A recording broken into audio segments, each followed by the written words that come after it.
The sands of Arrakis have seen unimaginable bloodshed, haven't they? But if you thought the desert had already witnessed the absolute worst of it, well, what comes next is a sheer, inescapable tragedy. Welcome to the incredibly dark and complex universe of Paul Atreides. Today, I'm going to break down exactly how a massive galactic empire, one built entirely on prophecy and religious fervor, begins to violently unravel from the inside out. We are stepping into a universe where ultimate victory is actually a curse, and the hero we thought we knew is now drowning in the blood of billions. Let's dive right in. Forgive me for all I've done. I want you to really listen to the crushing regret in that plea. Paul Atreides doesn't view his vast prescient powers as some kind of divine blessing. He sees them as an absolute, inescapable curse. Think about it. When you can see every possible future, every single choice you make becomes this terrible, agonizing burden. He isn't a triumphant hero celebrating a hard-won victory on the throne. Not at all. He is a man completely crushed under the weight of the atrocities he feels utterly compelled to commit. He already knows his soul cannot be redeemed, and he's standing at the precipice of a future he absolutely dreads but just cannot avoid. This single haunting admission perfectly sets the stage for the tragedy that follows. Hanging over this entire narrative is the terrifying concept of the Golden Path. If you listen closely to the heavy, soaring chants echoing through this story, they are literally crying out for this exact path. You see, Paul has looked across the vastness of time and space, and he has realized a horrifying truth. Without his brutal intervention, humanity will just stagnate and eventually go entirely extinct. So to prevent this ultimate destruction, he must enforce a tyrannical, horrific timeline of events. We're talking about sacrificing billions of lives and committing unspeakable atrocities simply to ensure there is a universe left to govern. It's a terrifying paradox, isn't it? He literally has to burn the universe to the ground just to keep the human race alive. And the implications of his holy war are honestly staggering. We are no longer confined to the desolate spice fields of Arrakis. I want you to picture Stilgar for a second. This is a hardened, pragmatic desert warrior who has spent his entire life recycling his own sweat and tears just to survive. Now imagine him suddenly standing on a foreign alien planet, completely paralyzed by the sight of a vast, endless ocean of water. This concept beautifully and terrifyingly illustrates the sheer scale of Paul's crusade. The war has violently spread far beyond the sands, sweeping across lush, terrifying new worlds and bringing the absolute fanatical might of the Fremen to the very edges of the known universe. But here's the catch. As his empire violently expands across the stars, the most intimate parts of Paul's life are completely crumbling into dust. Let's talk about Chani. When she looks at Paul now, she isn't seeing the fierce, idealistic boy she fell in love with in the desert siege.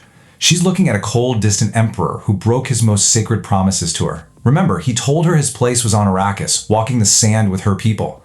But that was before he drank the toxic water of life, awakened to his terrible destiny, and chose a path that would drown the galaxy in blood. The warmth that used to exist between them has been completely replaced by the chilling reality of his godhood. A massive gulf of time separates the boy who conquered Arrakis from the man who is now ruling the universe. Years have just vanished into a brutal, relentless holy war. The narrative pushes forward through this timeline, revealing a matured empire where the sheer momentum of fanaticism simply cannot be stopped anymore.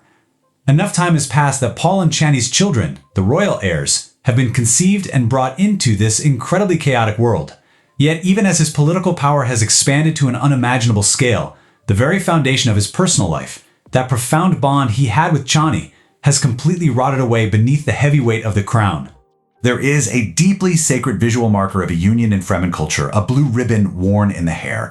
It's a quiet but powerful declaration of a mated pair. So when Chani violently casts that ribbon into the harsh desert wind, just letting it blow away into the dunes, it is a devastating, heartbreaking statement. It is quite literally a Fremen divorce.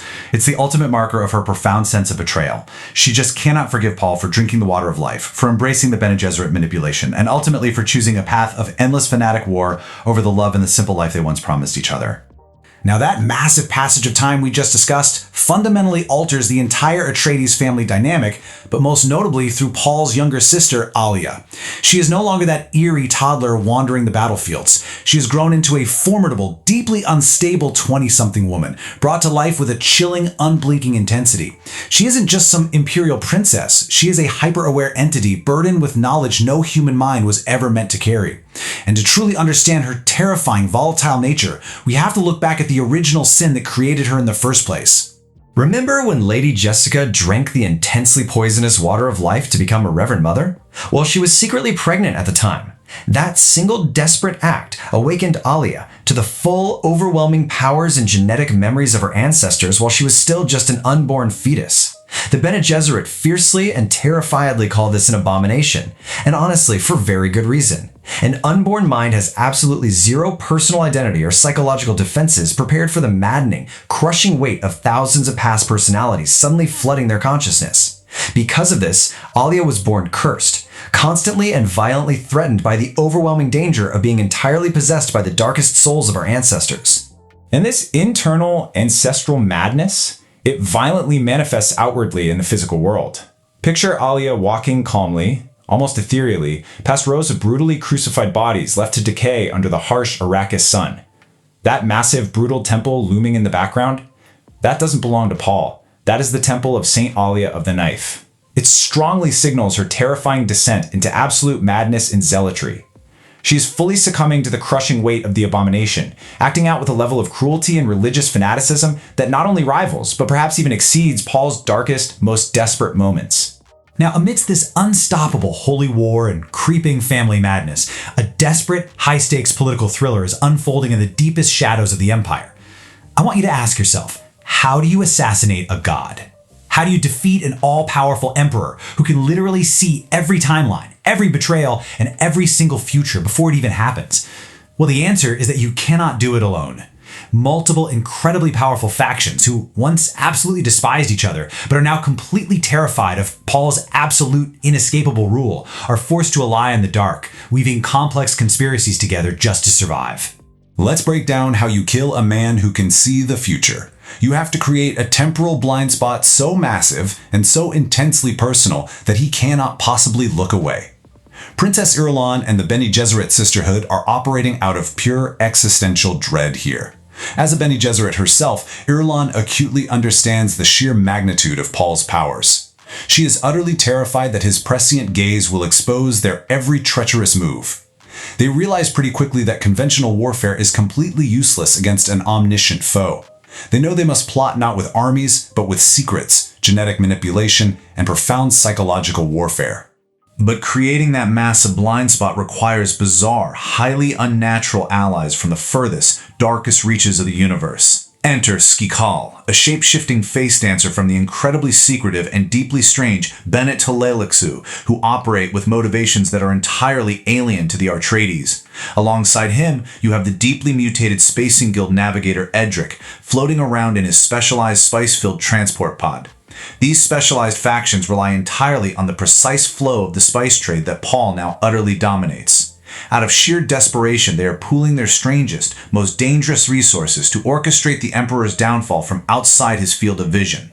Here's the thing though, physical and political attacks are fundamentally useless against a prescient god. So they decide to break him emotionally, using the ghost of his greatest, most fiercely loyal friend, Duncan Idaho. It raises a fascinating, chilling question for us. Why would an intensely paranoid emperor who can see the future and knows absolutely everyone wants him dead ever allow a dead man near him? Well, the conspirators know Paul's singular weakness. They know they can bypass his supernatural defenses by weaponizing his humanity, his profound grief, and his unrelenting guilt. We have to understand that this isn't just some simple miraculous resurrection. This is a gula. The B'nai Tlalexu, who are absolute masters of biological manipulation, have artificially grown a clone named Height from the salvaged dead cells of Duncan's remains. He looks exactly like Duncan, he sounds exactly like Duncan, but he is a deeply deceptive Trojan horse, a living, breathing weapon wrapped right up in the Emperor's unresolved grief. The B'nai Tlalexu and the Spacing Guild gift this clone to Paul, banking entirely on the fact that Paul's sheer love for the man who died to protect him will completely override his cold logic and silence his prescient warnings. The psychological game being played here is purely insidious. Hate fights exactly like an Atreides warrior because he literally possesses the very genetic muscle memory of Duncan Idaho. To Paul, he feels like a piece of his lost home has been returned to him. The conspirators are banking on a fatal, deeply human flaw in Paul, his immense capacity for love. By constantly, daily reminding Paul of his lost friend's unparalleled loyalty, they hope Paul will fatally lower his mental defenses. And this lowered guard is exactly what they need to trigger a hidden, hypnotic programming buried deep within the clone's mind, effectively turning a loyal friend into the perfect, unsuspecting assassin. Eventually, all of this shadowy political scheming and emotional manipulation erupts into sheer, unadulterated physical chaos, the Stoneburner incident. Amidst the whispered plots and genetic traps, there is a moment of blinding, horrific intensity. A cataclysmic flash of light erupts, and Paul is seen desperately diving to protect someone from the blast. This isn't a standard assassination attempt with a subtle poisoned slipjack in the dark. No, this is a catastrophic, apocalyptic event designed to permanently, brutally alter the Emperor's physical existence in the most violent way imaginable. To truly grasp the gravity of this moment, we have to understand the sheer, terrifying sci-fi horror of what a Stoneburner actually is. This is an incredibly volatile, heavily restricted atomic weapon. It burns so incredibly hot, boring directly into the planet's core, that the explosion itself isn't even the primary danger. It emits a flash of radiation so utterly intense, so uniquely destructive, that it instantly destroys and melts the eyes of anyone unlucky enough to be standing nearby. It is a weapon of sheer terror, posing an unimaginable physical threat even to someone as universally powerful and seemingly untouchable as Paul Atreides. The aftermath of this weapon is utterly devastating. We are left looking at a bald Paul Atreides, his face forever marred by severe, permanent scarring, and his physical eyes completely, irrecoverably destroyed by the atomic flash. The Stoneburner succeeds in physically blinding him, but here is the profound, terrifying paradox of Paul Atreides. His physical eyes are gone, sure, but his prescient vision remains completely undampened. He continues to see the world, the people around him, and the vast tapestry of the future perfectly through the all-encompassing eye of his mind. He is quite literally a blind man who can perfectly see the entire universe. Which brings us right back to where we started. His opening, desperate plea for forgiveness echoes hollowly against the dark, unyielding reality of his universe, which basically answers back, there will be no forgiveness. He fully understands the crushing gravity of the billions of lives violently lost on his golden path, the irreversible destruction of his family's sanity, and the tragic loss of his own humanity. It leaves us with a profound, haunting question to ponder long after the sands settle. When a man willingly burns the entire universe to the ground just to save it from ultimate extinction, can he ever truly be called a savior, or has he simply become the universe's greatest monster?